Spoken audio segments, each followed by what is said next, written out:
Assalamualaikum warahmatullahi wabarakatuh.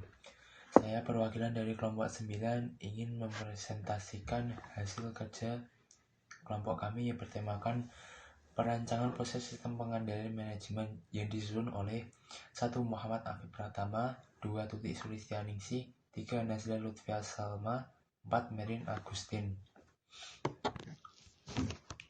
Definisi perencanaan strategis. Perencanaan strategis atau strategic planning adalah proses pemilihan tujuan-tujuan organisasi, penentuan strategi kebijaksanaan dan program-program strategik yang diperlukan untuk tujuan-tujuan tersebut, dan penetapan metode-metode yang diperlukan untuk menjaga bahwa strategi kebijaksanaan telah diimplementasikan secara lebih ringkas.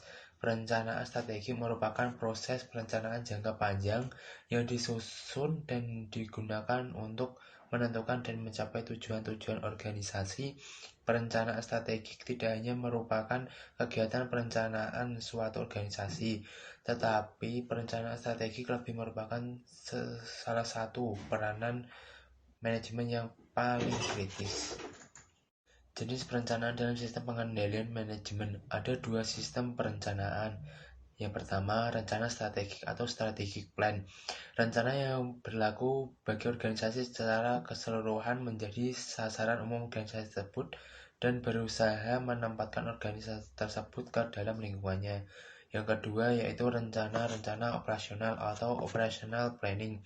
Terdapat rencana sekali pakai atau single use plan dan rencana tetap atau standing plan. Manfaat keterbatasan dari perencanaan strategis. Manfaat dari perencanaan strategis 1. Memberikan kerangka kerja untuk pengembangan anggaran tahunan. 2. Alat pengembangan manajemen perencanaan. 3. Mekanisme untuk memaksa manajemen agar memikirkan jangka panjang. Yang keempat, alat untuk menyejajarkan manajer dengan strategi jangka panjang.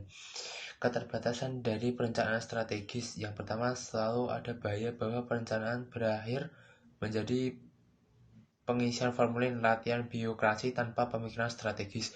Yang kedua, bahwa organisasi mungkin menciptakan departemen perencanaan strategis yang besar dan mendelegasikan pembuatan rencana strategis kepada para staf dari departemen tersebut. Yang ketiga, yaitu perencanaan strategis adalah proses yang memakan waktu dan biaya. Karakteristik rencana strategis. Setiap organisasi maupun perusahaan pasti mempunyai rencana atau planning untuk memajukan perusahaan. Dalam kerangka tujuan jangka panjang, rencana tersebut dikenal sebagai perencanaan strategis yang merupakan gambaran kegiatan atau program kerja untuk mencapai tujuan yang telah ditetapkan. Tanpa perencanaan strategi yang baik, maka sebuah perencanaan tidak akan berpengaruh dalam implementasi program kerja organisasi atau perusahaan. Perencanaan strategis meliputi kerangka dan proses yang akan menjadi panduan bagi perusahaan untuk berkembang dan maju. Struktur dan isi program. Pada organisasi industrial, program adalah produk ditambah riset dan pengembangan, aktivitas umum dan administratif, akuisisi yang direncanakan atau aktivitas penting lainnya yang tidak sesuai dengan lini produk yang ada saat ini. Hampir di semua organisasi industrial, program adalah produk atau keluarga produk, ditambah riset dan perkembangan, dan dalam organisasi jasa, program cenderung berkaitan dengan jenis jasa yang diberikan oleh entitas tersebut. Rencana strategis biasanya mencakup periode 5 tahun ke depan. Saya Tutik Sulistianingsih. Di sini saya akan menjelaskan mengenai metode dan pendekatan yang digunakan dalam penyusunan rencana strategis. Yang pertama ada pendekatan klasik, diperkenalkan oleh Porter untuk membedakan pendekatan umum dengan pendekatannya sendiri. Yang kedua ada pendekatan non-klasik. Pendekatan non-klasik atau pendekatan Porter ini menitik beratkan pada analisis posisi persaingan sehingga hanya lingkungan langsung perusahaan yang relevan. Yang ketiga ada pendekatan administratif. Fokus pendekatan ini adalah dokumen resmi rencana strategis yang memenuhi syarat yang berisi arah dan strategi perusahaan. Pendekatan ini kurang memperhatikan faktor komitmen dan berbagai tingkat dan bidang manajemen. Yang keempat ada pendekatan keperilakuan. Penekanan pendekatan ini adalah manfaat utama dari suatu rencana strategis, bukan pada hasil berupa dokumen resmi, melainkan pada komitmen, kesepakatan, tingkah laku yang dihasilkan dari proses penyusunan dokumen.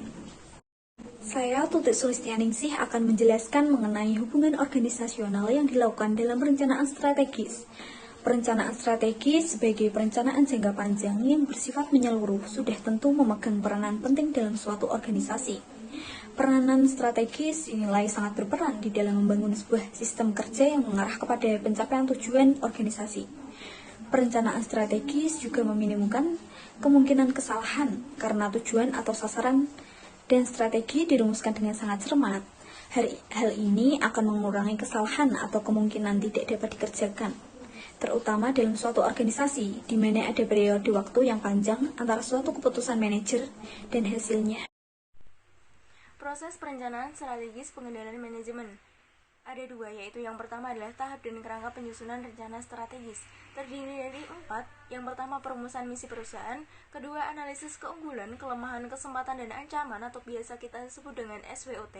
Ketiga adalah penentuan arah, sasaran, dan strategi. Keempat adalah identifikasi program dan proyeksi keuangan. Proses perencanaan strategis pengendalian manajemen yang kedua adalah langkah-langkah dalam proses perencanaan strategis. Langkah-langkah dalam proses perencanaan strategis yaitu perumusan sasaran, pengenalan pada tujuan dan strategis yang ada.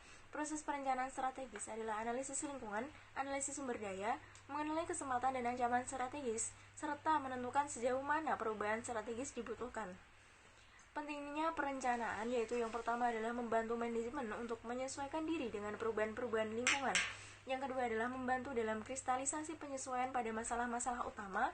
Ketiga, memungkinkan manajemen memahami keseluruhan gambaran operasi lebih jelas. Keempat, membantu penetapan tanggung jawab yang lebih berat. Kelima, memberikan cara pemberian perintah untuk beroperasi.